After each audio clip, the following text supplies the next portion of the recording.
നമ്മൾ മിക്കപ്പോഴും കേൾക്കുന്നൊരു വക മാറ്റി ചിലവഴിച്ചു എന്നുള്ളത്. കഴിഞ്ഞ ദിവസം ഉണ്ടായിരുന്നു, ഒരു 139 കോടി കേന്ദ്രത്തിൽ നിന്ന് ഇങ്ങോട്ട് കൊടുത്തിട്ടുണ്ടായിരുന്നു.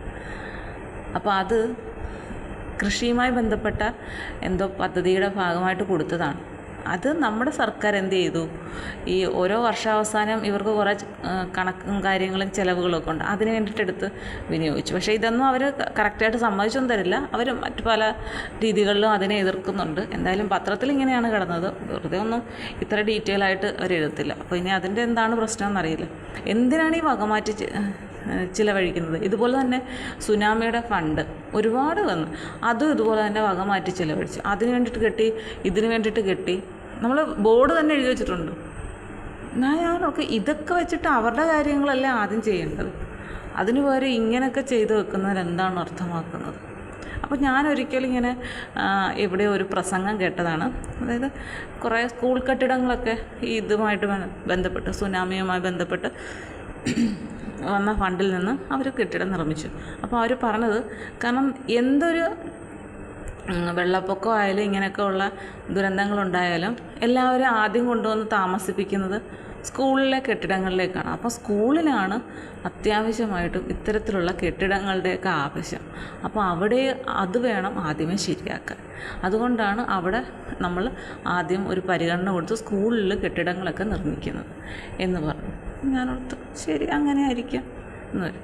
പക്ഷേ ഇപ്പോഴും അങ്ങനെ മാറ്റി താമസിപ്പിച്ച ആളുകൾ അതേ സ്ഥലങ്ങളിൽ കഴിയുന്നവരുണ്ട്.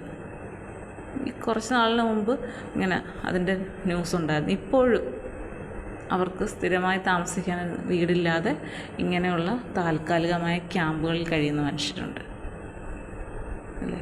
അത് സർക്കാർ കാര്യമല്ലേ, അപ്പോൾ അതിനൊരു ചിട്ടവട്ടങ്ങളുണ്ട്, അതുപോലെ അല്ലേ വരുള്ളൂ. എന്തായാലും ഇപ്പം എന്താണ്ട അടുത്ത ദുരന്തം ഉണ്ടായ ശേഷം ഇതുവരെ എന്തൊക്കെയാണ് ഇപ്പോൾ ഇനിയിപ്പോൾ കഴിഞ്ഞ വർഷം ആയിരുന്നത്, ഇനിയിപ്പോൾ അടുത്ത മഴയും വെള്ളപ്പൊക്കത്തിനുള്ള സമയമാകാൻ പോകും അല്ലേ. വയനാട്ടിലെ ദുരന്തം ഇനി അവരുടെ അവസ്ഥ നമ്മളൊന്ന് ചിന്തിച്ച് നോക്കി. നമ്മളുടെ വീട്ടിലെല്ലാം മറ്റൊരു സ്ഥലത്ത് നമ്മളൊന്ന് അഡ്ജസ്റ്റ് ചെയ്യാൻ നമുക്ക് പ്രൈവസി ഇല്ലാതെ നമുക്ക് ഒരുപാട് കഷ്ടപ്പെടും. പ്രത്യേകിച്ച് സ്ത്രീകളുടെ കാര്യമാണ് വളരെ ബുദ്ധിമുട്ട്, കുഞ്ഞുങ്ങളുടെ കാര്യം ഇല്ലേ. എന്ത് ചെയ്യാനാണ്, നമുക്കൊക്കെ സാധാരണക്കാരാണ്, നമ്മൾക്കൊക്കെ ഇതുവഴി ഇങ്ങനെ നമ്മുടേതായിട്ടുള്ള അതൊക്കെ കേൾക്കുമ്പോഴും കാണുമ്പോഴുള്ള വിഷമം പങ്കുവയ്ക്കാമെന്നേ ഉള്ളൂ. അപ്പോൾ ഇത്രയും കോടിക്കണക്കിന് രൂപ കിട്ടി, പക്ഷേ ഇതുവരെയും ഒരു വീട് വെച്ച് അതിൽ ആരെങ്കിലും ഒരു കൂട്ടരെങ്കിലും താമസിച്ചതായിട്ട് എൻ്റെ അറിവിലില്ല അല്ല. എന്തുകൊണ്ടാണ് ഇത്രയധികം വൈകുന്നത്? ഒരു ഫ്ലാറ്റ് നിർമ്മിക്കാനൊക്കെ 1 വർഷത്തെ സമയം വേണ്ടി വരുമോ? നമുക്കറിയില്ല. ചിലപ്പം അതിൻ്റേതായിട്ടുള്ള കുറേ നൂലാമാലകൾ. എന്തിനാണ് ഈ നൂലാമാലകൾ? എല്ലാ നിയമങ്ങളും ഉണ്ടാക്കി വെച്ചിരിക്കുന്നത് മനുഷ്യരുടെ നല്ലതിന് വേണ്ടിയിട്ടാണ് ഈ നിയമങ്ങൾ ഉണ്ടാക്കി വെച്ചിരിക്കുന്നത് അല്ലേ. അപ്പോൾ ആ നല്ല കാര്യത്തിന് വേണ്ടിയിട്ട് നിയമങ്ങൾ എത്രയും പെട്ടെന്ന് നടപ്പിലാക്കി പോകുന്നതല്ലേ നല്ലത്.